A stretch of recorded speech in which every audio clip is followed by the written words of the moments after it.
하나님 감사합니다. 오늘 또 하나님 말씀으로 우리의 하루를 시작합니다. 날마다 하나님의 은혜 가운데 또 말씀 가운데 승리하는 우리들 되게 하여 주시옵소서. 감사드리며 예수님의 이름으로 기도드립니다. 아멘. 오늘 나눌 하나님의 말씀은 여호수아 7장 1절에서 7절까지의 말씀입니다. 이스라엘 자손들이 바친 물건을 인하여 범죄하였으니 이는 유다 지파 세라의 증손 삽디의 손자 갈미의 아들 아간이 바친 물건을 취하였습니다. 여호와께서 이스라엘 자손들에게 진노하시느니라. 여호수아가 여리고에서 사람을 베델 동편 벳 아웬 곁에 있는 아이로 보내며 그들에게 일러 가로되 올라가서 그 땅을 정탐하라 하매 그 사람들이 올라가서 아이를 정탐하고 여호수아에게로 돌아와서 그에게 이르되 백성을 다 올라가게 말고 2,3천 명만 올라가서 아이를 치게 하소서. 그들은 소순이 모든 백성을 그리로 보내어 수고롭게 마소서 하므로 백성 중 3,000명쯤 그리로 올라갔다가 아이 사람 앞에서 도망하니 아이 사람이 그들의 36인쯤 죽이고 성문 앞에서부터 스바림까지 쫓아와서 내려가는 비탈에서 쳤으므로 백성의 마음이 녹아 물같이 된지라. 여호수아가 옷을 찢고 이스라엘 장로들과 함께 여호와의 궤 앞에서 땅에 엎드려 머리에 티끌을 무릅쓰고 저물도록 있다가 여호수아가 그러되 슬프도소이다. 주 여호와여 어찌하여 이 백성을 인도하여 요단을 건너게 하시고 우리를 아모리 사람의 손에 붙여 멸망시키려 하셨나이까? 우리가 요단 저편을 족하게 여겨 거하였다면 좋을 뻔하였나이다. 오늘 본문인 여호수아 7장은 아간의 범죄와 이스라엘의 아이성 전투의 패배가 기록되어 있습니다. 이스라엘은 불가능으로 여겼던 여리고성 전투를 하나님의 능력으로 승리했습니다. 그리고 이제 그들은 아이성으로 향했죠. 아이성은 여리고성에 비하면 아주 작은 성읍이었습니다. 당연히 이스라엘은 승리를 기대했고 단지 3,000명만이 아이성 전투에 참여했습니다. 그런데 결과는 어땠습니까? 이스라엘이 참패를 당한 것입니다. 제대로 싸워보지도 못하고 도망친 것이죠. 이 일로 여호수아와 이스라엘은 크게 낙심했습니다. 그리고 이 낙심한 이 이스라엘의 모습은 여호수아의 기도에서도 우리가 볼 수 있습니다. 7절에 보면 여호수아가 하나님께 이렇게 하소연을 하죠. 여호수아가 가로되 슬프도소이다. 주 여호와여 어찌하여 이 백성을 인도하여 요단을 건너게 하시고 우리를 아모리 사람의 손에 붙여 멸망시키려 하셨나이까? 우리가 요단 저편을 족하게 여겨 거하였다면 좋을 뻔하였나이다. 승리를 기대했는데 패배를 했으니 당연히 그 마음이 실망되고 슬펐을 것입니다. 사실 이런 상황은 이해가 됩니다. 그런데 그 다음 말은 결코 사실과도 다르고 믿음도 없는 여호수아의 말이었습니다. 먼저 하나님이 아모리 사람의 손에 붙여 이스라엘을 멸망시키려 하셨다는 것은 사실과 다르죠. 그리고 우리가 요단 저편을 족하게 여겨 거하였다면, 그래서 이 요단을 건너오지 않고 그냥 요단 동편에서 살았으면 좋았을 뻔했다라는 이 말 역시 하나님을 향한 믿음의 말이 아니었습니다. 사실 이 말 어디서 많이 들어보지 않았습니까? 이스라엘이 광야에서 어려움을 당할 때마다, 고난을 당할 때마다, 배고플 때마다, 목마를 때마다 했던 말이에요. 우리가 애굽 땅에 그냥 거했으면 좋았을 뻔했다. 이것은 하나님이 지금까지 우리에게 하신 역사나 하나님의 인도하심까지 부인하는 아주 믿음 없는 불신앙의 말인 것이죠. 지금 여호수아, 특별히 이스라엘은 지금 자신들의 현실에 이런 아이성의 전투에서 패배하고 이런 위기가 온 것, 이 모든 상황을 다 하나님 탓으로 지금 돌리고 있는 것이죠. 우리도 삶 속에서 어떤 문제나 위기가 우리 삶에 있으면 사실 우리는 왜 이런 위기가 우리 삶에 있는지 점검해 봐야 합니다. 무턱대고 하나님부터 원망하는 것 결코 올바른 믿음의 모습이 아니죠. 지금 이스라엘은 왜 아이성의 전투에서 패배한 것이죠? 정말 하나님께서 이스라엘을 멸망시키려고 하신 것입니까? 결코 그렇지 않죠. 그렇다면 왜 지금 이스라엘은 아이성의 전투에서 패배했습니까? 그 이유가 무엇입니까?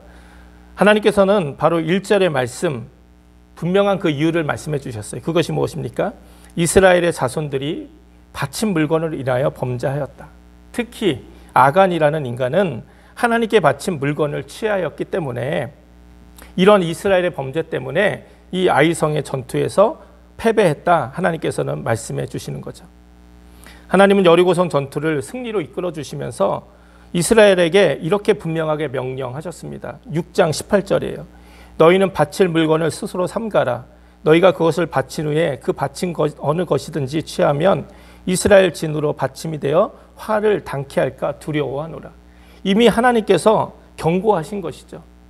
이렇게 하면 안 된다. 미리 말씀해 주신 거예요. 그런데 이 하나님의 엄중한 명령에 불순종한 것입니다. 특히 이러한 불순종의 마음은 아간 한 사람만이 그랬던 것 같지는 않습니다. 왜냐하면 1절에 보면 하나님께서는 아간 한 사람의 죄만 지적한 것이 아니라 어떻게 성경이 기록하고 있습니까? 이스라엘 자손들이 바친 물건을 인하여 범죄하였다.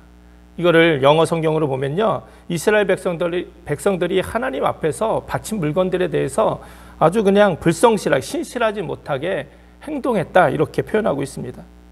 그리고 나서 구체적으로 아간이 어떤 범죄를 저질렀는지 지적하고 있는 것이죠. 이것은 아간의 죄가 분명하게 하나님 앞에 드러난 것은 맞아요. 그러나 당시 이스라엘 백성들 마음 가운데 이 아간과 같은 잘못된 욕심과 마음을 가진 사람들이 있었다는 건 역시 부인할 수 없습니다.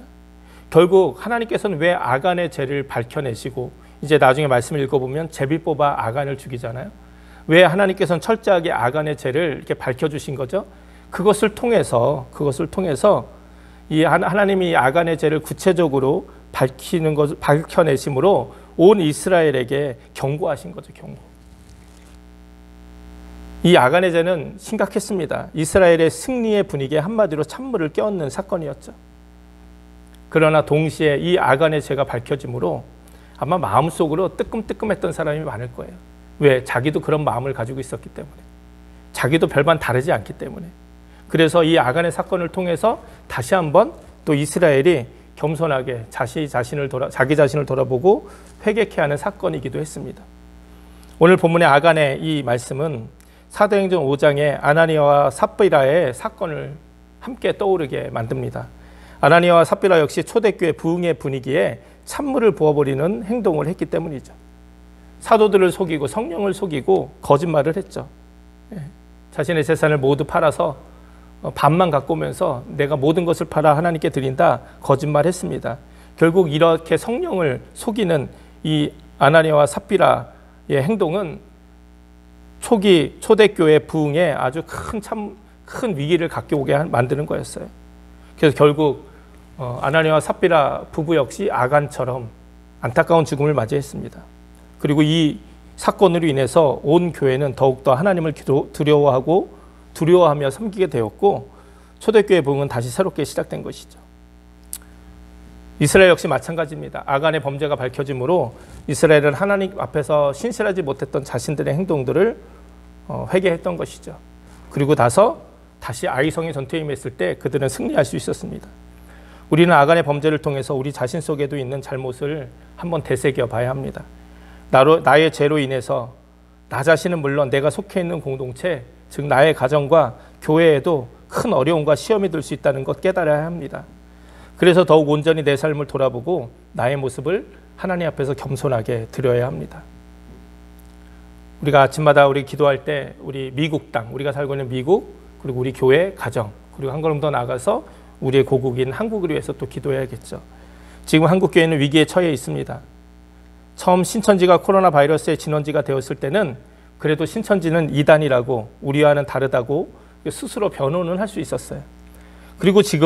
그러나 지금은 정광훈 목사라는, 그리고 사랑제일교회라는, 그리고 또 몇몇 교회들의 어떤 비상식적이고 비협조적인 이런 모습으로 한국교회 위기가 닥치고 있어요. 많은 국민들이 교회를 비난합니다. 이번에도 우리는 정광훈 목사는 우리와 다르다. 또 한국교회는 한국 몇몇 목사들은 정광훈 목사를 이단으로 명시해야 된다. 이렇게 이야기합니다. 그리고 우리 스스로 우리는 그들과는 다르다. 저 교회와는 우리는 다르다. 이렇게 스스로 변하는 마음이 있습니다. 사실 저도 그래요. 저도 나는 우리 교회는 다르다. 이런 변화하는 마음이 있기 때문입니다. 그러나 오늘 본문인 아간의 범죄를 보면서 이것은 저 사람만 잘못한 것이 아니다.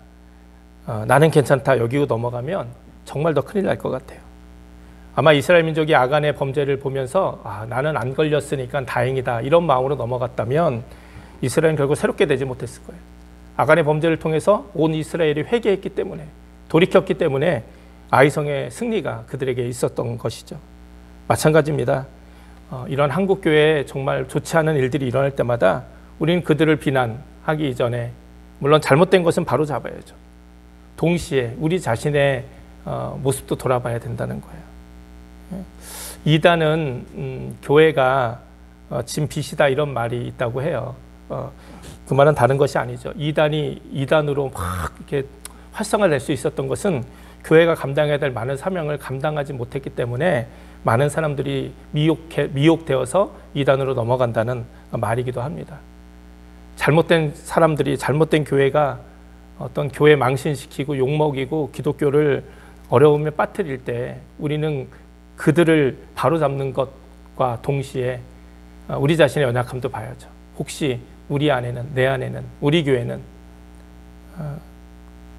또 우리 교인된 내 모습 가운데는 정말 하나님이 기뻐하시는 귀한 일을 행하며 살고 있는가. 겸손하게 우리 자신을 스스로 모습으로 돌아봐야 될 줄 믿습니다. 목회자인 저는 목회자 스스로의 모습을, 또 교인인 여러분들은 교인들로서의 여러분의 모습을 돌아보는 기회가 되었으면 좋겠습니다. 어쩌면 하나님은 이번 사건을 통해서 아간의 사건처럼 우리 안에 있는 잘못된 모습을 고쳐주시려는 기회로 삼기 원하시는 것은 아닐까요? 아간은 자기 죄로 인해 죽었습니다. 심판은 하나님이 하시죠. 그러나 동시에 그 아간의 모습을 지켜보면서 우리 안에도 있는 잘못된 마음들, 탐욕들, 또 그런 죄악된 모습들을 회개하며 새롭게 되는 귀한 은혜가 있었으면 좋겠습니다. 오늘 이 아침 우리가 함께 기도할 때 우리 안에는 잘못된, 혹시 나도 아간과 같은, 또 잘못된, 우리가 비난하는 잘못된 사람들의 모습과 같은 그런 잘못된 마음과 행동이 있지 않은지 우리의 모습을 돌아보며 겸손하게 회개하며 나갑시다. 그리고 다시 한번 우리도 하나님 앞에서 온전하게 살아가기를 결단하는 귀한 은혜의 시간이 되기 원합니다. 이 아침 기도하실 때 그래서 정말 우리 교회들이 새롭게 되게 하시고 우리 모든 성도들이 새롭게 되게 하시고 정말 우리 안에 정말 하나님이 기뻐하시는 귀한 일들이, 열매들이 가득한 삶 되게 해달라고 기도하는 저와 여러분 되기 바랍니다. 함께 기도하시겠습니다. 하나님 감사합니다. 아간의 범죄를 통해 우리 자신의 연약함을 발견하게 하시고 잘못된 것은 바로잡게 하시고 또 우리 스스로를 돌아보아 새롭게 되어지는 또 회개의 기회를 삼는 우리 모두 되게 하여 주시옵소서. 감사드리며 예수님의 이름으로 기도드립니다. 아멘. 우리 주기도문 하시겠습니다. 하늘에 계신 우리 아버지여, 이름이 거룩히 여김을 받으시오며 나라의 마옵시며 뜻이 하늘에서 이루는 것 같이 땅에서도 이루어지이다. 오늘날 우리에게 일용할 양식을 주옵시고 우리가 우리에게 죄진 자를 사하여 준 것 같이 우리 죄를 사하여 주옵시고 우리를 시험에 들지 말게 하옵시며 다만 악에서 구하옵소서. 대개 나라와 권세와 영광이 아버지께 영원히 있사옵나이다. 아멘. 이 시간에도 우리 말씀 기억하면서 또 나라와 민족과 교회와 가정을 위해서 함께 기도하시겠습니다. 다 같이 기도하시겠습니다.